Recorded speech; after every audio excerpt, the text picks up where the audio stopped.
Sejam muito bem-vindos. O tema do Dedo de Prosa dessa semana é oratória. E eu, Thales Azevedo, recebo hoje o professor Rodrigo Moreira, que inclusive foi meu professor de oratória.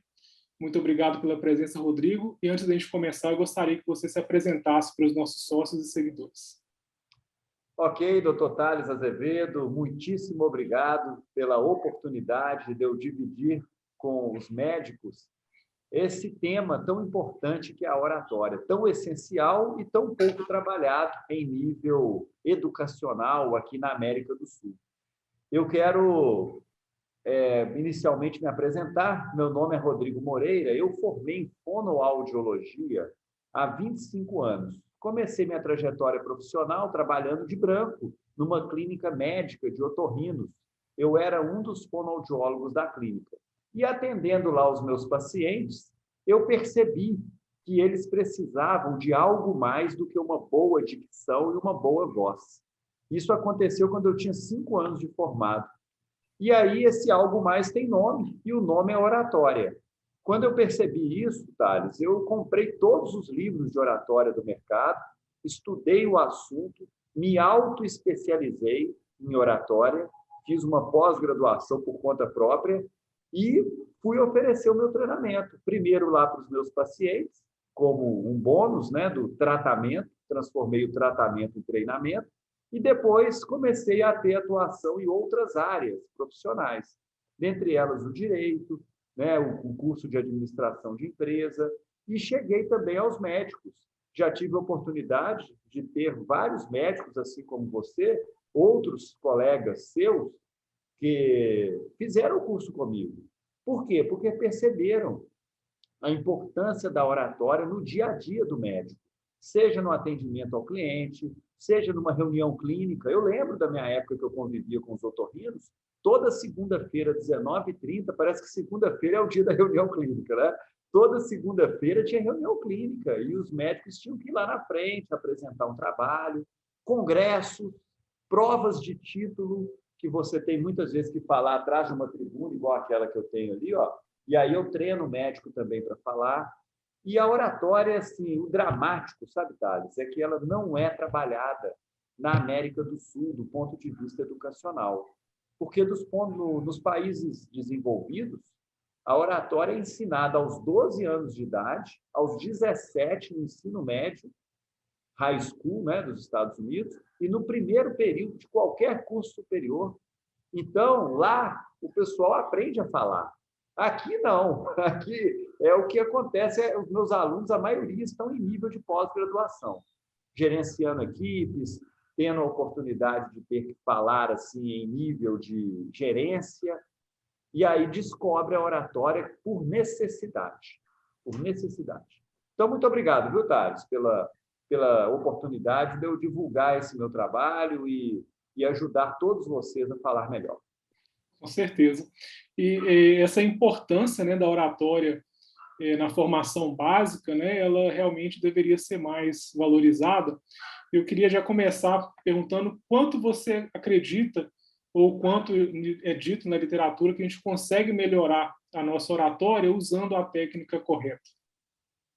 Ok. Primeiro, Otávio, um pequeno à parte.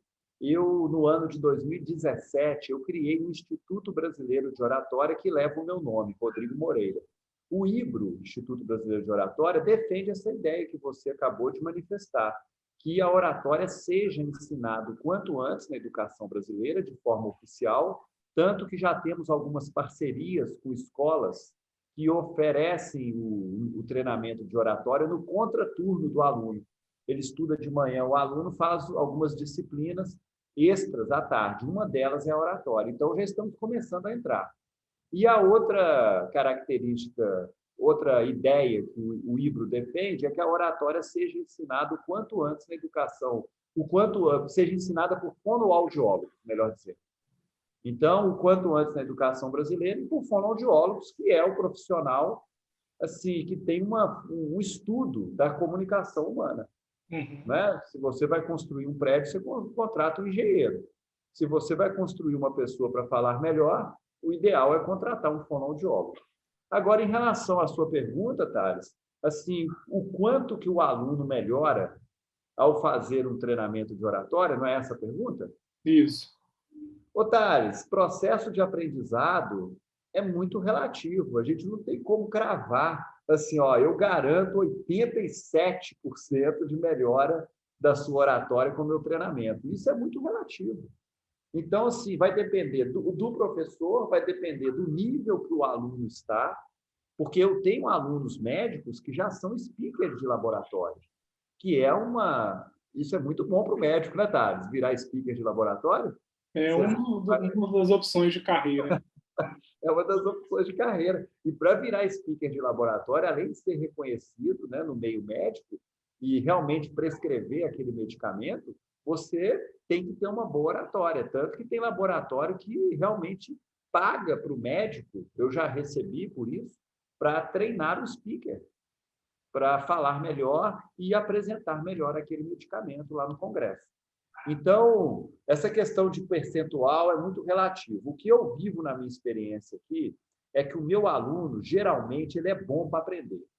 Ele é bom. É aluno igual a você, assim, Thales. É aluno que está acostumado a estudar, que fez lá um curso de medicina, né? Vou arredondar para 10 anos, né? O curso mais da especialização, residência. Não para de estudar, né, Thales? Então, o meu aluno, ele está acostumado a estudar, a aprender. Ele é um aluno assim muito capaz intelectualmente. E eu, como professor, você já me conhece, Thales, eu ensino bem. Assim, modéstia à parte, sem querer ficar arrogante aqui, mas eu garanto a minha parte de professor. Se o aluno garante a parte dele de aluno, eu vou colocar aí mais de 80% de chance dele realmente aprender e sair daqui do meu treinamento em pouco tempo falando melhor. É bacana.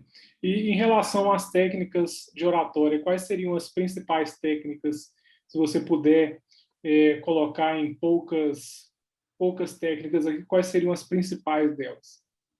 Ô, Thales, beleza. Então, agora entramos em cheio aí na parte prática, né? Se você prestar atenção a partir de agora, você e os nossos web espectadores, aprendi esse termo recentemente, tá? Porque telespectador, não chegamos a tanto, né? Não Com temos aqui um certeza. canal de televisão. Mas web espectadores nós temos. Então, a partir de agora, fique atento aí que nós vamos entrar em cheio na parte teórica, que é altamente aplicável. São 4 técnicas, Thales, que nós vamos explorar. A primeira é o contato visual. Eu agora estou numa transmissão com vocês online.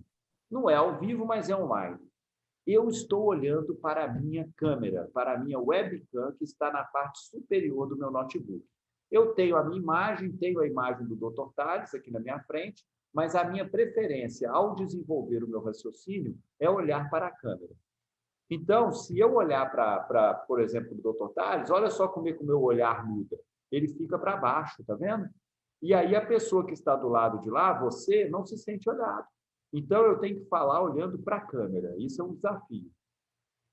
E o outro detalhe, no mundo presencial, você está com o paciente na sua frente, você olha para ele enquanto você fala. O computador fica lateralizado, igual o gerente de banco, né? Assim, quando você vai conversar com o gerente, o computador dele também fica lateralizado.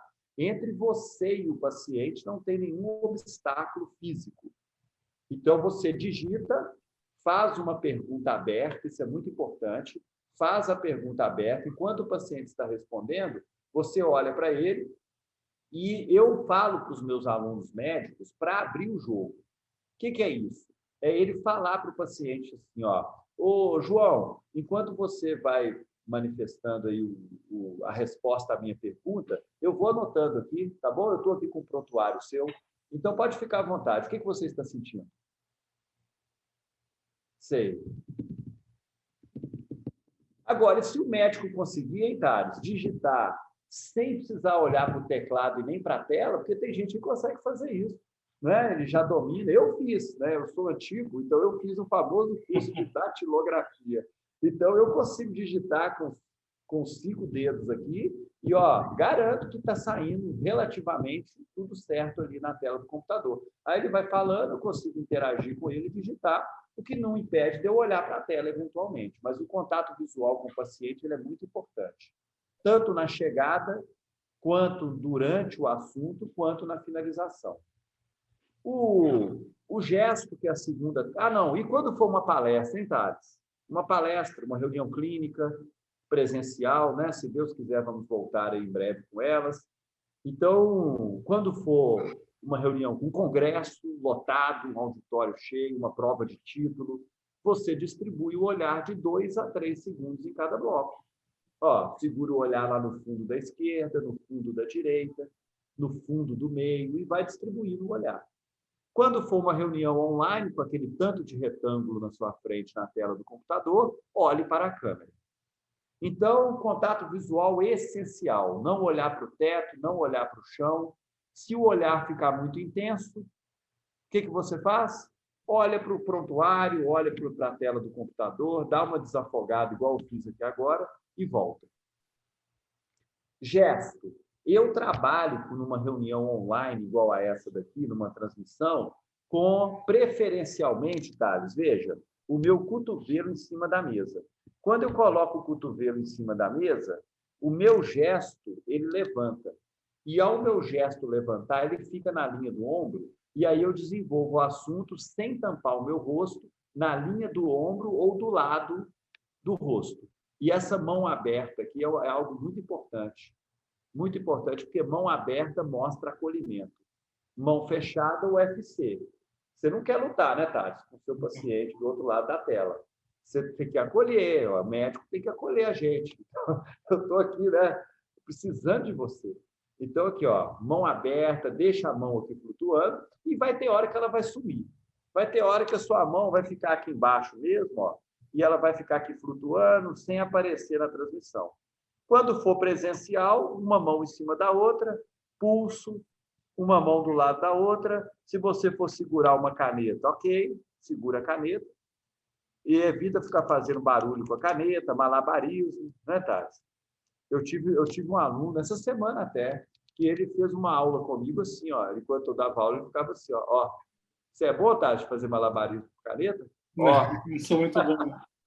Aqui, ele ficava assim, eu falei com o aluno, eu falei, você vai me hipnotizar com essa caneta. Então, cuidado, porque isso é um ruído na comunicação. Está escrevendo, nada impede da caneta ficar na mão. Ó. Eu seguro a caneta aqui, ó, e desenvolvo o assunto. Se for uma palestra, seguro o controle com o dedão. Veja, laser, né? Mostra o laser, passa o slide, volta, laser, segura com o dedão. Aproxima uma mão da outra, flutua, aproxima. E o gesto representativo. Eu sou eu, você é você, ontem foi ontem, hoje é hoje, amanhã é amanhã. Temos que ter foco. E aí a mão, se ela combinar com o que você está falando, ficaria muito bom. Não é toda hora, mas é importante ela fortalecer a sua mensagem. Terceira técnica, variar a voz. Thales, eu vou falar algo aqui, eu não sei se você vai concordar comigo, mas assim, a experiência que eu tenho com muitos médicos falando é que a voz tem uma tendência de ser um tanto quanto monótona. Você concorda comigo, como médico? Concordo, isso acontece com relativa frequência. Pode acontecer de você ir num congresso e o palestrante médico lá, super bem avaliado pelos seus colegas, né? Pós-doutorado em Harvard, e aí ele vai apresentar o conteúdo dele, dá sono. Então, eu recomendo vocês, médicos, treinarem com leitura em voz alta. Pega um texto, faz uma leitura da contracapa de um livro, vendendo aquele livro pelo rádio, para você colocar energia, vibração, vida nas suas palavras. Então, atenção a isso, viu? Porque parece que isso é um paradigma aí do meio médico, em relação à variação de voz e fala. E a última técnica é a postura. Eu não vou fazer essa transmissão aqui com você, Thales, balançando aqui essa cadeira lá, a minha cadeira lá atrás. Né? Eu não vou ficar fazendo malabarismo com a caneta. E algo que eu faço aqui, Thales, é isso, ó. Quando eu vou falar, eu costumo tirar as costas da cadeira, eu dou uma empinada no meu corpo, tiro as costas da cadeira, porque eu fico mais interessado na conversa e dou uma debruçada na mesa. Dou uma debruçada na mesa e o meu computador, preste atenção nisso, a minha webcam ela fica a um braço de distância do meu corpo. Tanto que se eu for digitar aqui agora, eu vou ter que esticar todas as minhas mãos aqui, todo o meu braço. Então, essa distância para a webcam, ela libera um pouco a necessidade de você ter que ficar olhando diretamente para a câmera, porque quanto mais perto, mais você tem que olhar para a câmera, porque dá para ver a bolinha do olho aqui, ó. Se eu olhar para baixo aqui, ó, voltei, ó. Então, essa distância libera a questão visual para você ter mais liberdade, né, com o olho, e também dá a chance do gesto aparecer. E algo fundamental, hein, relacionado à postura. Centraliza a sua imagem. Orelha, a distância da minha orelha para cá é semelhante. Aqui, ó, o mínimo de espaço possível, sem cortar meu cabelo, né?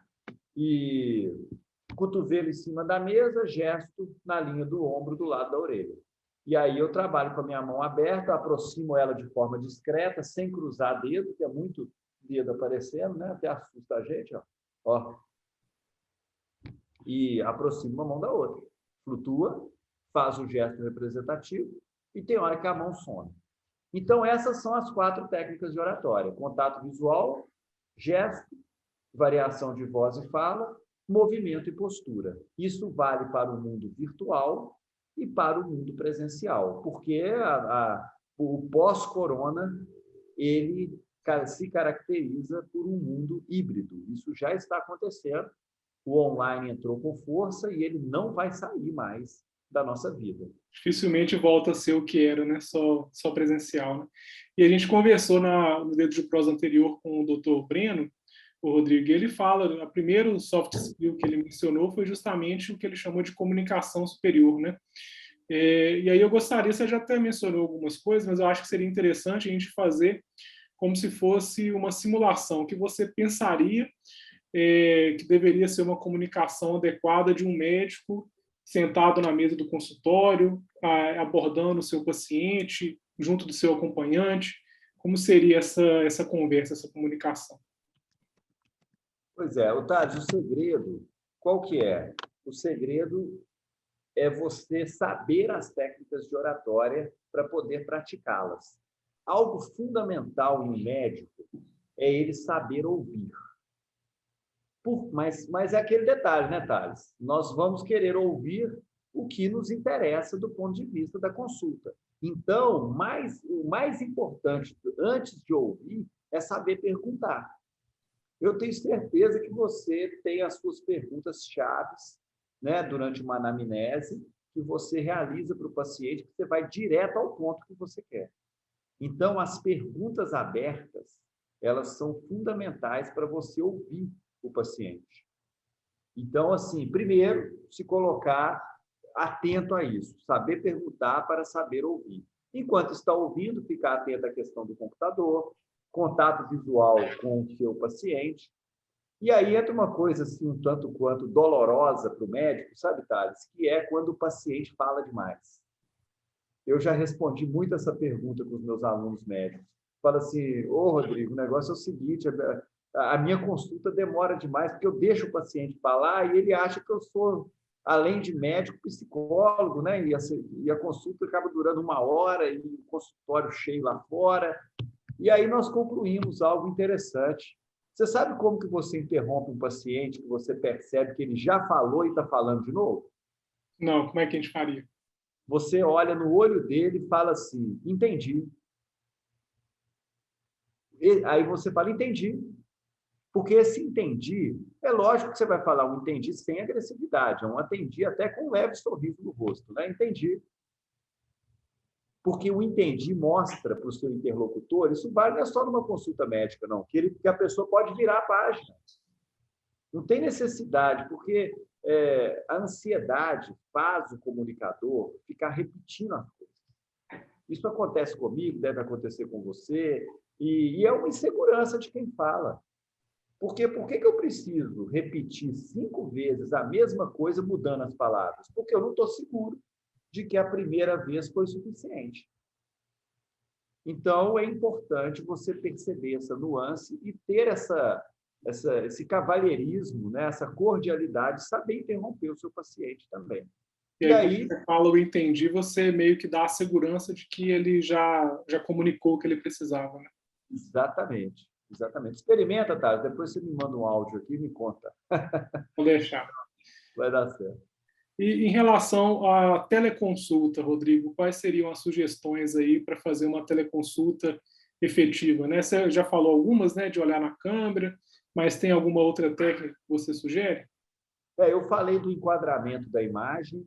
Outra coisa fundamental também é o fundo da imagem. Eu estou aqui no meu centro de treinamento e eu tenho aqui, ó, plotado na minha janela, quase que um outdoor de um auditório. Então, está contextualizado com o meu trabalho, né? Então, ficar atento ao fundo. Outro detalhe é a iluminação, né? Você não vai fazer uma teleconsulta na penumbra. Então, é importante investir em um local que tenha uma boa iluminação. Colocar uma lâmpada mais forte em cima de você. Aqui no meu centro de treinamento, eu tenho 3 lâmpadas aqui em cima de mim, uma aqui na frente, uma aqui do meu lado direito e outra bem em cima de mim, e garante uma boa iluminação. O som, na medida do possível, uma comunicação sem ruídos, né? Nenhum ônibus acelerando aqui fora, né? Nenhuma britadeira quebrando asfalto, de preferência no horário da consulta, né? Se você estiver no seu home office, nada de menino gritando, cachorro latindo,